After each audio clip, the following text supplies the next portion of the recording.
Ayan mga ka-strong, magandang umaga sa umagang kay ganda. Ngayon, meron na naman tayo dito sa laboratory natin sa kitchen. O meron tayong nadidiscover na isang bagay na akin pong tatanungin sa inyo. Ano pa ito?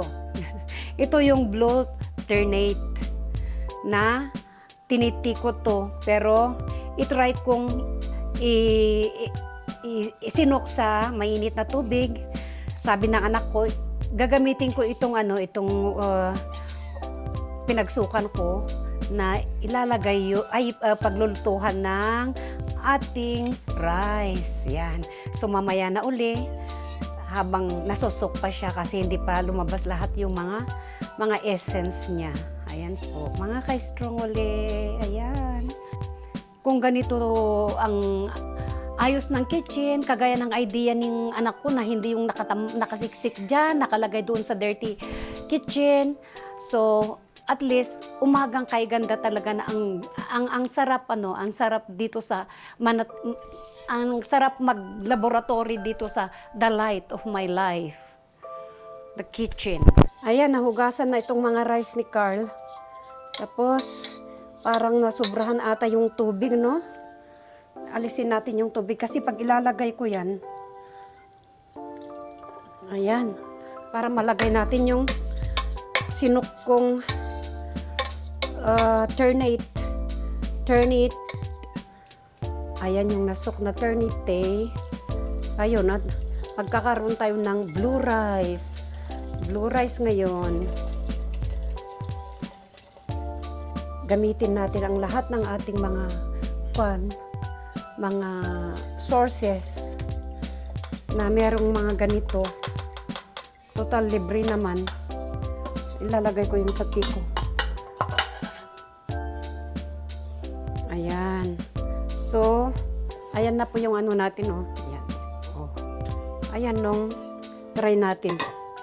Tapos ngayon, magluluto ako ngayon ng fish head. Fish head. Ayan. Ayan na yung blue ternate natin, no?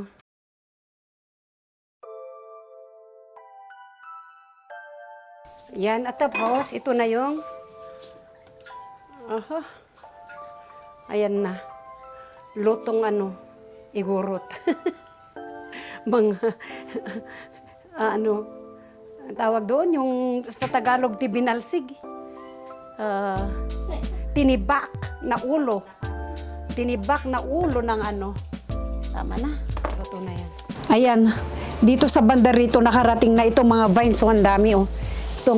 Ngayon lang ako nakakita ng ng kamuting lanot na na vines siya, nagka-climb. Dito naman ako kukuha kasi nung isang araw doon ako kumuha. Kaya banda rito para medyo mabawasan yung mga dahon niya, oh. Tingnan nyo ito. Ang lapad, oh. Ayan. Mas malapad pa sa kamay ko, oh. Ayan, oh. Kabuiran yung kamay ko. Ang lalapad yung dahon nito. Tignan mo. Ayan. Very healthy. Organic ito. Kasi dito, yung tinubuhan niya dito sa baba, Burmese ito. Kaya tignan nyo.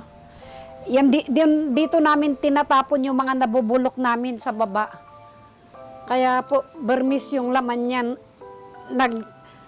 Nagbaka sakali ako, kaya tinaniman ko. Pag hindi nila kakainin, tumubo naman, hindi kinain.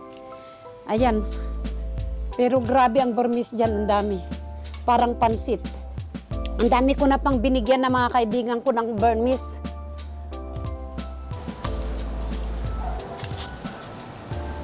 Ayan, ang dami, ang gaganda.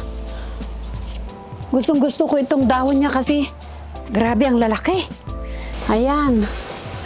Meron palang kamuti na talagang tingnan mo, ang ganda.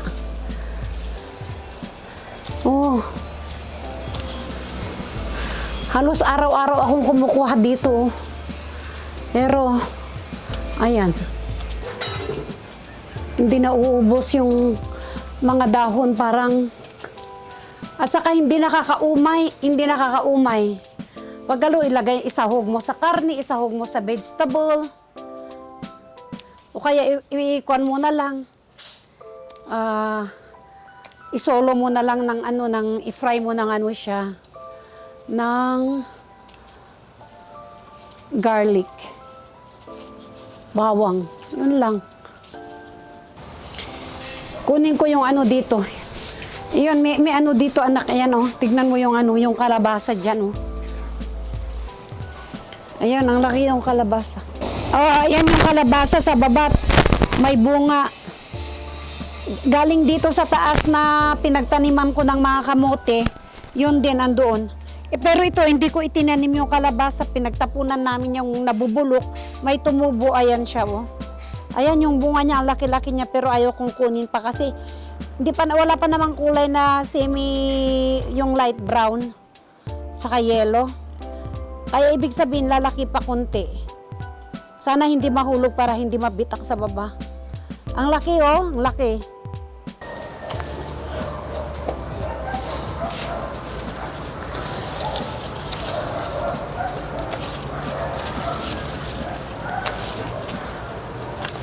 Ayan. So, tama na, naka-harvest na naman tayo ng pangsahog. Ayan mga ka-strong. Ayan o, kahit na hindi malawak yung lupa nyo, lalo na dito sa pag nasa city ka, pwede ka ring makapagtanim ng mga gulay sa mga flower pot, ganon. Para pag kailangan mo, malapit lang sa'yo, hindi ka nalalabas, andyan na yung gulay. Ayan, kaya nakakamangha talaga pag nakakapagbigay saya.